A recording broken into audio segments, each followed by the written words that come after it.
வணக்கம் ஃப்ரெண்ட்ஸ், இந்த வீடியோவில் வுட் பாலிஷ் டிப்ஸ் பற்றி பார்க்க போகிறோம். வுட் பாலிஷுக்கு முக்கியமாக சீவி தேய்க்கிறது தான் வேலையே. நம்ம பேஸ் கோட் நல்லா தேய்க்கிறோம் அப்படின்னா ஃபினிஷிங்கும் நல்லா வரும். நம்ம சரியாக தேய்க்காத விட்டுட்டோம் அப்படின்னா கடைசி வரைக்கும் அதனோட ஃபினிஷிங் வராது.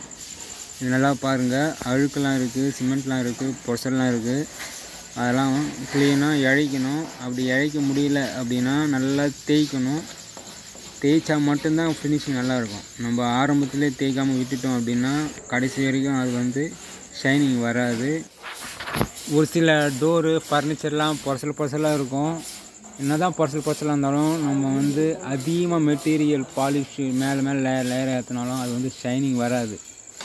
நம்ம இது மாதிரி கொஞ்சம் நல்லா இழைச்சி, அப்படி இல்லை இழைக்க முடியல அப்படின்னா பட்டி பார்த்து மட்டமாக தேய்க்கணும். அப்படி தேய்க்கிறோம் அப்படின்னாக்கா குயிக்கான ஷைனிங் உடனே ஷைனிங் வரும். பாலிஷ் மெட்டீரியலும் அதிகமாக ஏற்ற வேண்டிய அவசியம் இருக்காது. நம்ம சரியாக சீவி தேய்க்கலனாக்கா ஷைனிங் வராது. அதனால் அதிகமான மெட்டீரியல் ஏற்றுற மாதிரி இருக்கும். அதிகமாக மெட்டீரியல் ஏற்றினா ஷைனிங் நல்லா வரும் அப்படின்னு நினைப்பீங்க. அப்படிலாம் கிடையாது. நாளடைவில் ப்ராப்ளம் தான் வரும். அது வெடி போடும் அதிகமான மெட்டீரியல்லாம் ஏற்றுறீங்க அப்படின்னா. இதுமாதிரி நல்லா தேய்ச்சிட்டு சீவி தேய்ச்சிட்டு ஒரு கோட்டு சீலர் அப்ளை பண்ணிட்ட பிறகு அதையும் பட்டி பார்த்து நல்லா தேய்க்கணும். அதுக்கு மேலேயும் ஸ்டாண்டிங் சீலர் அப்ளை பண்ணணும். ஸ்டாண்டிங் சீலர் தான் பேஸ் கோட்டு. நம்ம எந்த சீலராக இருந்தாலும் சரி, நல்லா நிறலாம் அடங்குற அளவுக்கு நல்லா க்ளீனாக சீவி தேய்ச்சிட்டு சீலரை ஏற்றிட்டோம் அப்படின்னா நல்லா சீலர்லேயே ஷைனிங் வந்துடுச்சு அப்படின்னா டாப் கோட்டிங் பாலிஷ் கம்மியாக அடிக்கணும். கம்மியாக அடிக்கிறாங்க அப்படின்னா குயிக்கான ஷைனிங் வரும்.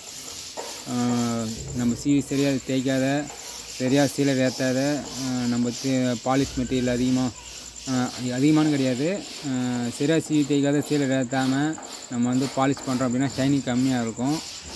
ஷைனிங் கம்மியாக இருக்குது, நம்ம பாலிஷ் அதிகமாக ஏற்றுவோம். அப்படி ஏற்றுறப்போ பாலிஷ் வெடி போகிறதுக்கான வாய்ப்பெலாம் நிறைய இருக்குது.